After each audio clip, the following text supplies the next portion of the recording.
अस्सलामुअलैकुम वरहमतुल्लाहि वबरकातुहू। मैं हूँ आपकी मेज़बान नाजिश खान और आप देख रहे हैं आपका अपना चैनल नून नायाब ब्लॉगर।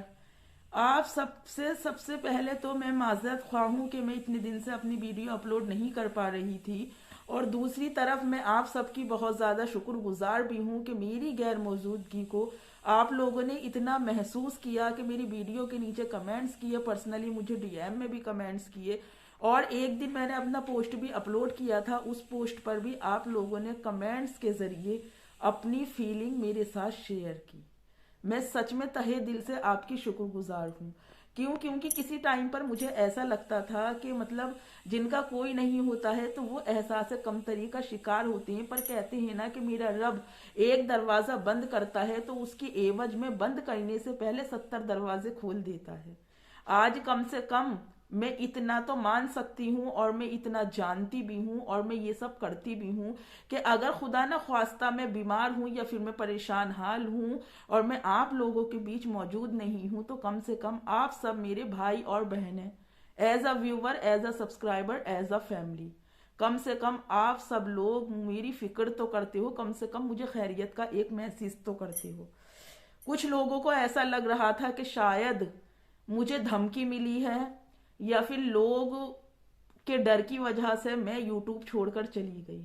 देखिए, जब इंसान हक और सच पर कदम रखता है ना, तो जब इंसान हक और सच की बात पर चलता है तो उसे ये दर हकीकत पता होता है कि उसके रास्ते में हर एक जो भी रोड़ा पत्थर और कांटे आएंगे तो उसे उन्हें उन पर से गुजर कर ही अपनी मंजिल तक पहुंचना है।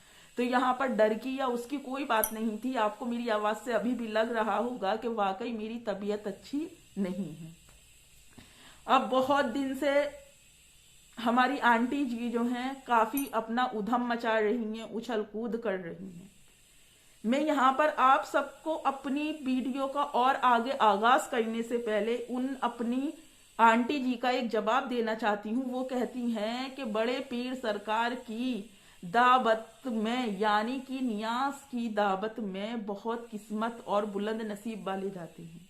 अब यहाँ पर एक पॉइंट ये नोट करने का है कि जब उस दावत में बुलंद नसीब वाले जाते हैं और जिनकी किस्मत अच्छी होती है और जिन्हें बड़े पीर साहब चाहते हैं वो उस दावत में जाते हैं, तो अब से पहले जो ये एक दावत में गई थी और उस दावत को ये एक पार्टी का नाम दे रही थी, तो ये क्या ये चीज को भूल गई थी कि जिस चीज को ये पार्टी कह रही है वो भी बड़े पीर सरकार की ही दावत है। मैं यहाँ पर आपके साथ एक छोटी सी बात बताना चाहती हूँ कि मेरे रब ने फरमाया था कि हसन वो है जिसकी आल में एक शहजादा पैदा होगा। जो नबियों में मुकाम नबियों को मिला है वो वलियों में मुकाम हजरत शेख अब्दुल कादिर जिलानी रहमतुल्लाह ताला अलैह यानी कि बड़े पीर साहब को मिलेगा। आप सारे वलियों के सरदार हैं, सारे वलियों के ऊपर आप हुक्मरान हैं। तो जब बड़े पीर सरकार की ये कह रही हैं कि मुझे वहां जाने का मौका यूं मिला क्योंकि मैं बहुत नसीब बड़ थी, तो जब उस दावत को पार्टी कहा गया था तब नहीं सोचा था। पर वो कहते हैं ना कि नाच ना जाने और आंगन टेढ़ा।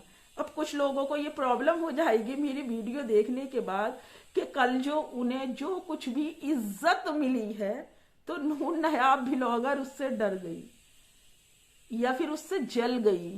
तो देखिए, मुझे जलने में नहीं, मुझे जलाने में मजा आता है। सच कहती हूं मैं कि मुझे वाकई जलने में नहीं जलाने में मजा आता है। क्यों? क्योंकि दुश्मन का मुकाबला करने में नहीं, दुश्मन को हराने में मजा आता है। और रब सब देखता है, रब सब सुनता है। अब ये कहती हैं कि ये मेरा बीज जो है तो वो बड़े ख्वाजा गरीबुन नवाज रहमतुल्लाह ताला अलैह ने तौबा अस्तगफिरुल्लाह टिकटॉक का बीज बोया।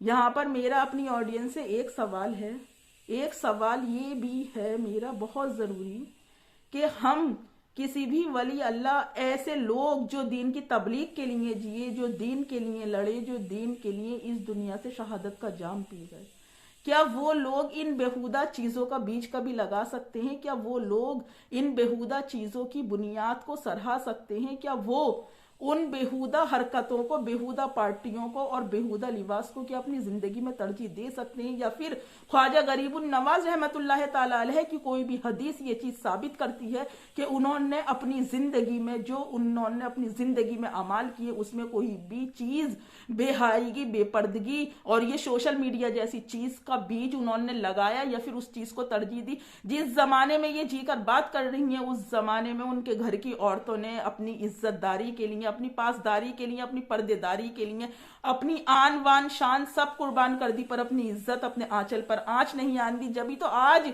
आज जिस वक्त हम नमाज पढ़ते हैं और नमाज पढ़कर हम दुआ करते हैं, तो उनके जो पाक आंचल हैं, कहते हैं ना कि मेरे रब, उन बीवियों के पाक आंचल के सदके तो हम जैसे गुनाहगारों की भी लाज रख ले।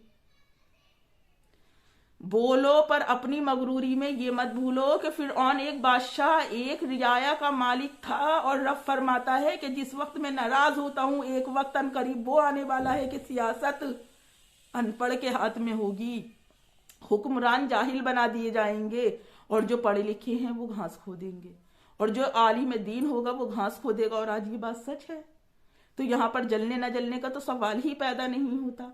दूसरी तरफ कहती हैं कि ये मैं शुक्रगुजार हूं अपनी मां की, जिन्होंने मुझे ये जिंदगी दिखाई। तो आंटी, मुझे ये चीज बता दीजिए, क्या कभी आपने बिना बाप के औलाद पैदा होती हुई देखी है?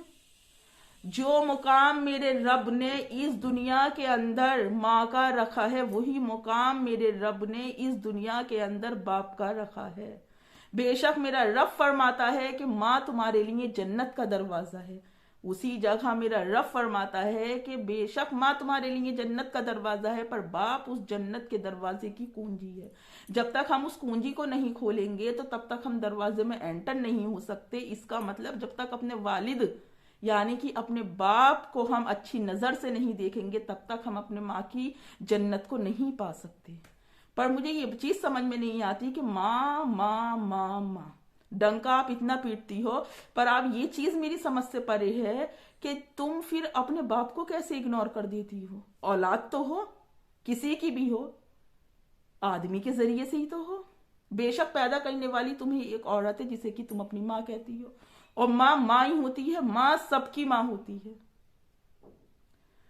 शुक्रगुजारी का ये आलम कर रही थी कि जो टेबल पर दूसरा बुके रखा था, वीडियो बनाने के चक्कर में उसे भी उठाकर हाथ में लाकर और दिखा रही थी आंटी। वहां पर इतने लोग खड़े थे, वो बुके उठाकर देने का किसी ने भी आपके अंदर इंटरेस्ट नहीं लिया। तौबा आंटी, क्या हुआ? इतना बड़ा ओहदा मिलने के बाद भी, इतना बड़ा पद मिलने के बाद भी आंटी, ये क्या हुआ कि अपना ही बुके अपने ही हाथों लेना पड़ गया आपको? आप कहती हो कि दुआएं काफिले के साथ चलती हैं, दुआएं एक जमात के साथ चलती हैं, दुआएं कभी भी रद्द नहीं होती। लोगों की दुआओं से आज आप इस पद पर बैठी हो, ठीक है? तो आंटी, जब आप तहज्जुद में पढ़कर अपने लिए दुआएं मांगती थी, जब अपने लिए दुआ करती थी कि मौला इस बेहायगी से निकाल, इस बेपर्दगी से निकाल, इस दुनिया के आलम से मुझे बाहर निकाल और मुझसे वो जिंदगी में काम ले जो कि मुझसे तू चाहता है, फिर आंटी ये भी झूठ बोलती थी आप। आज तक भी उसमें से कोई एक दुआ आपकी कबूल होती नहीं दिखाई दी। कबूल होती अगर दिखाई देती तो घर में 2.5 मीटर का दुपट्टा और सर पे 5 सेंटीमीटर की पट्टी लपेट कर आप मेरे हिजाब को, जो लोग चड्ढी कहते हैं ना, हिजाब की कदर वाकई।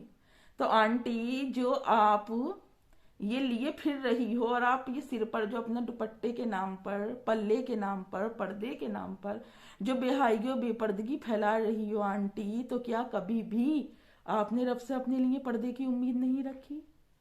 आप तो सना खान को फॉलो करती थी आंटी, तो फिर ऐसा क्या हुआ? क्या वाकई फिल्म इंडस्ट्री से दूर होने के बाद सना खान की जिंदगी का यही निजाम है जो फिल्म इंडस्ट्री में था? आज वो बुलंद नसीब, वो किस्मत देखिए आप उनकी कि वहां जाने के बाद, उस जिंदगी को छोड़ने के बाद आज मेरा रब्बे करीम, आज रब्बे कायनात उन्हें हर साल हर महीने वो उम्राह के लिए ऐसे जाती हैं कि हमें मार्केट जाने के लिए भी 100 बार सोचना पड़ेगा। किस तरह से सना खान ने अपनी जिंदगी का निजाम बदला। आप तारिक महमूद साहब तारिक महमूद जमील को आंटी आप वॉच करती हैं, तो क्या कभी आपने ध्यान से उनकी तकरीरों को सुना? क्या आपने कभी ध्यान से उनके बयानों को सुना? क्या आपने कभी ध्यान लगाकर उनकी बातों को सुना, जिसमें कि वो रो रो कर कहते हैं एक आलिम दीन जिसके हाथ पर की हजारा लाखा इंसान उसकी हदीस को सुनकर, उसके दीन को सुनकर, उन 1 लाख इंसानों में से कम 10,000 इंसान अपनी उस जिंदगी को छोड़कर नेकी की तरफ राग़िब हो रहे हैं जो जिंदगी में वो पहले जिया करते थे। अगर आपने सुना है, आप उन्हें वाकई वॉच करती हैं, तो आपने सुना भी होगा, देखा भी होगा कि एक बेचारे किसी ख्वाजा का उन्होंने जिक्र भी किया था। ख्वाजा से मुराद मेरे ख्वाजा गरीबुन नवाज से नहीं है। समझ जाएं आप मैं ख्वाजा किन लोगों को कह रही हूं। क्यों? क्योंकि किसी के साथ भी बेइज्जती करना या उसे बदतमीजी से बोलना मुझे अच्छा नहीं लगता है। पर जो बेफजूल मेरे उंगली करते हैं ना, सच बता रही हूं, मैं तो उन्हें अपनी किसी गिनती में ही नहीं लाती हूं। जैसे कि आंटी बैठ बैठ कर कहती हैं हेटर्स हेटर्स हेटर्स। तो क्या बात आंटी, आप मुझे इतना मिस कर रही थी कि आपको हेटर्स हेटर्स कहने की जरूरत पड़ रही थी? बार बार मुझे आवाज लगाकर बुला रही, तो लीजिए मैं हाजिर हूं आपके पेशे खिदमत। अब जब ये तारिक महमूद जमील को, ये तारिक जमील साहब को ये जब वॉच करती हैं, तो क्या उन्होंने बेपर्दगी को खुलासा कहा है? क्या बेहायगी को तरजीह दी है? बल्कि जिस वक्त वो दुआ करती हैं, उस वक्त में वो तमाम उम्मत मुस्लिमा की दुआए मगफिरत की दुआ करती हैं। जिस वक्त वो मेरे नबी आलम सल्लल्लाहु ताला अलैहि वसल्लम का जिक्र करते हैं, उनकी एक एक आंख में लाख लाख आंसू होते हैं। इसे मोहब्बत कहते हैं। ये होती है मोहब्बत। आपकी तरह नहीं कि साड़ी पहनी घर से बाहर, जीन्स पहनी घर से बाहर, जीन्स फट रही है उसे छुपाने के लिए रुमाल लगाया तो घर से बाहर। और मैं डरी नहीं थी, मेरी तबीयत इजाजत नहीं दे रही थी मुझे वीडियो बनाने की। क्यों? मेरी एक जिंदगी है, ये मेरी पूरी जिंदगी है, ये मेरी पूरी जिंदगी का निजाम है। मैं सिर्फ यही हूं, मैं सिर्फ ये हूं, मैं ये नहीं हूं, मैं सिर्फ ये हूं। तो ये जिंदगी अगर हक और सच की बात कहने के लिए जहां गुजरती है, गुजर जाए। इज्जत और जिल्लतों का मुहाफिज मेरा रब है। पर हाँ, खुदा बंद ताला अगर जिल्लत में लिपटी हुई तो मुझे इज्जत दे, तो मौला मुझे हरगिज मत देना। और तमाम उम्मत मुस्लिमा को आप जैसी इज्जत देने से मेरे रब बचाना, दरगुजर करना मेरे रब परहेज, मौला माफी। आप इसे जिंदगी कहती हो? ये जिंदगी गुजारने का तरीका कहती हो आप? कि जब दिल चाया जीन्स पहन ली, जब दिल चाया वो कर लिया, जब दिल चाया ये कर लिया। और दूसरों को अदरक कहने वाली, दूसरों के मिर्च और नींबू लगाने वाली। अपने आगे को भी देखिए। ये 2 BHK फैलते फैलते ऐसा ना हो आंटी कि ये 5 BHK बन जाए। Sorry sorry sorry sorry. Next video में फिर मुलाकात होगी। नून नायाब ब्लॉगर अब हर हालत में डेली यूट्यूब पर आएगी। तब तक अपना और अपनों का ढेर सारा ख्याल रखें और मुझे भी अपनी दुआओं में याद रखें। अल्लाह हाफिज। आंटी ये पब्लिक है, सब जानती है। कुछ बहुत जरूरी सवाल हैं जो इंशाल्लाह कल के ब्लॉग में पूरे करती हूँ।